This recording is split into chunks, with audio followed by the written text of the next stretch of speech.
Good morning. It's story time. I've got two cameras going today, trying to just make the best of technology.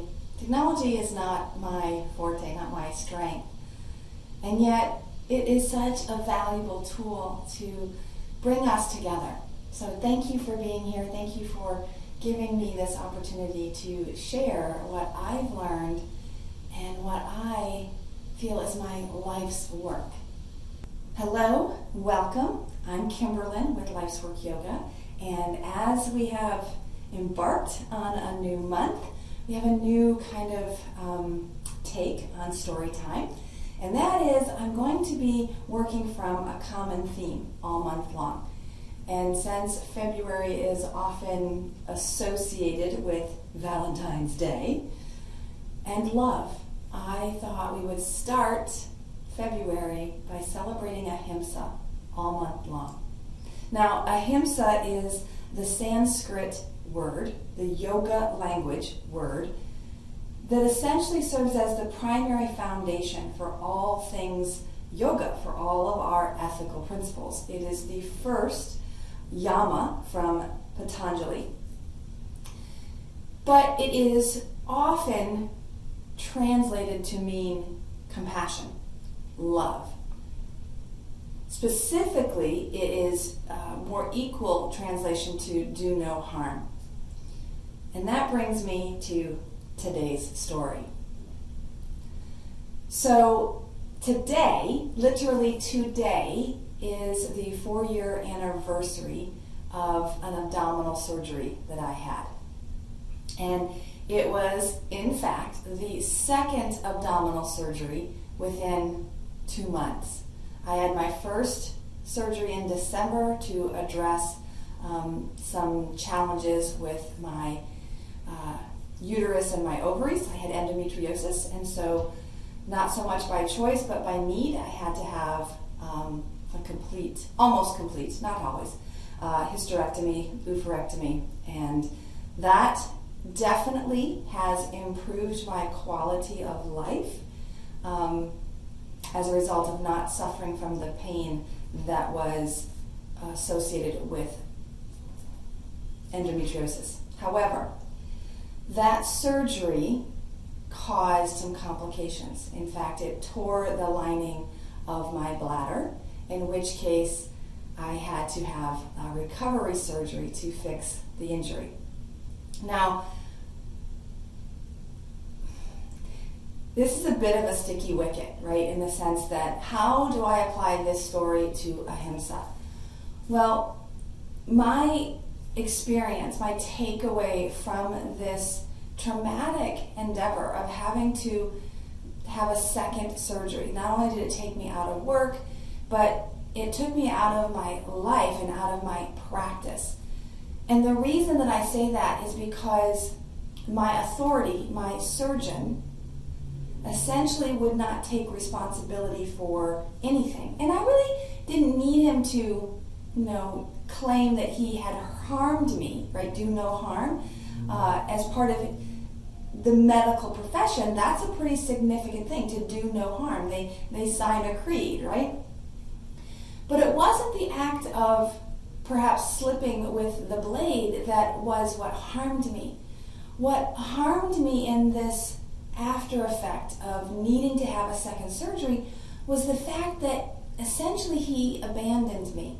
He laughed at my symptoms. Primarily my symptom was I had no bladder control. And I don't know about your experience with incontinence, but it's not fun, no matter what your age, no matter what your circumstances.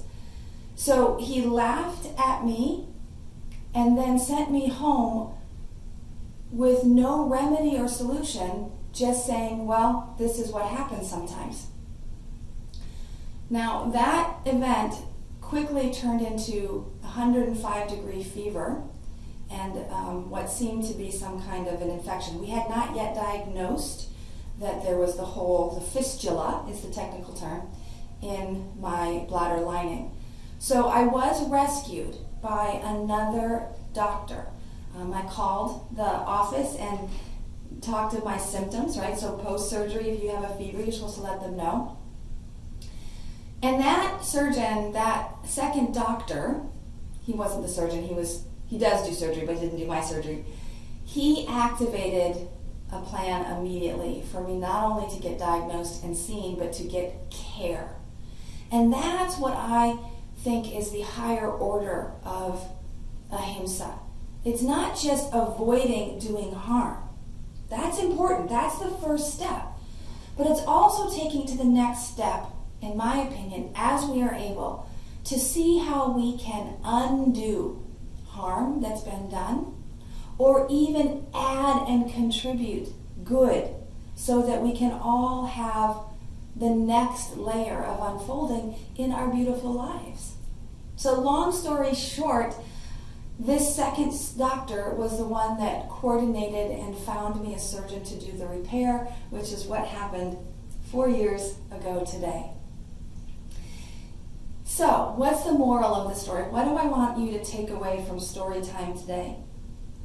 I guess it would have to be that the practice of reframing from love, right, is how I choose to contemplate, to reflect on this experience. Not that I absolve the doctor of his responsibility or his contribution to my circumstances, but rather when I reframe from love, it gives me the compassion. It gives me the willingness to practice ahimsa myself so that I can offer compassion to this practitioner. It does me no good to harbor ill will, right? It literally has been scientifically proven that if we don't forgive, if we harbor ill, our wellness will deteriorate. So that's my practice, is that I'm I'm celebrating ahimsa. I'm in gratitude for the fact that 4 years later, all is well, and I am fully functioning in my day-to-day life. And I am honestly grateful for the experience of having to go through this abdominal surgery, because not only did it give me an opportunity to practice compassion and ahimsa to my doctor, it really boosted my own self-care practice.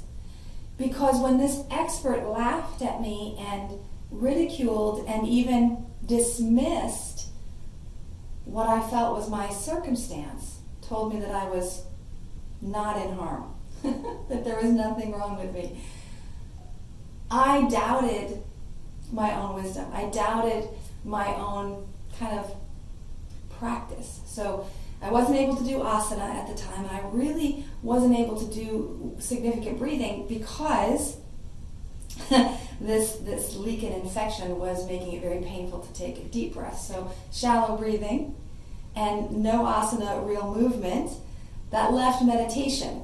And after the comments of my doctor, and really it has to do with where I was, having already been laid up from the first surgery and the pain of needing that surgery, that I wasn't in my best mental mind frame.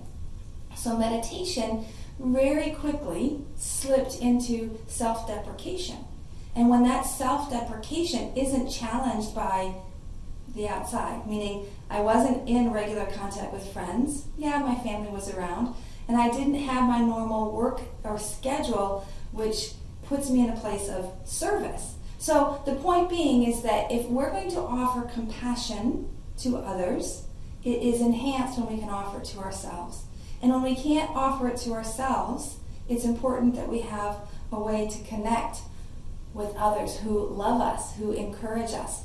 So for this month of February, let's find ways to not just practice ahimsa in the form of non-harming, but let's practice ahimsa in the form of contributing wellness, contributing love and goodness towards those who share this world. Thank you so much for allowing me to share this story. If you have questions, if you have comments, I love to see your participation. So show up. I'll see you next week, next Tuesday at 9 a.m. with another story related to ahimsa, self-care, compassion, and love. Be well. May you breathe deeply, move freely, labor lovingly, and live vibrantly. Namaste.